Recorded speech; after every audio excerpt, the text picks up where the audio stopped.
সেদিন বিকেলে ঘুরতে চলে গিয়েছিলাম ইয়াডা বিচে। ফেরার পর মনে হলো আজকের রাতের খাবারটা একটু স্পেশাল হলে কেমন হয়। সেই ভেবে আমি আর গুগল শুরু করলাম প্রিপারেশন। কিসের? বাঙালিদের অন্যতম ফেভারিট একটা ডিশ, স্পেশালি যেটা শীতকালেই অ্যাভেলেবেল, সেটা হচ্ছে কড়াইশুঁটির কচুরি। আর তার সঙ্গে আলুর দম তো আছেই। এই কাজটাতে গুগল আমায় ভীষণভাবে হেল্প করেছিল। ও আমাকে কড়াইশুঁটিগুলো ছাড়িয়ে দিচ্ছিল, আর আমি অন্যদিকে আলুর দমের প্রিপারেশনটা শুরু করে দিয়েছিলাম।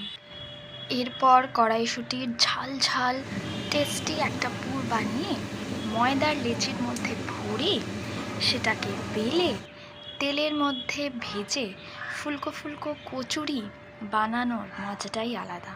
আর এই মজাটা সম্পূর্ণ ভাবেই উপভোগ করা যায় যখন গরম গরম কচুরি আলুর দম এবং বেগুন ভাজার সঙ্গে পেটের মধ্যে ভরা যায়।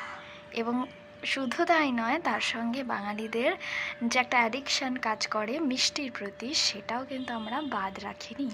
সেদিন আর কিছু হাতের কাছে না পেলেও কাজু বরফি দিয়েই আমরা কাজ চালিয়ে নিয়েছিলাম।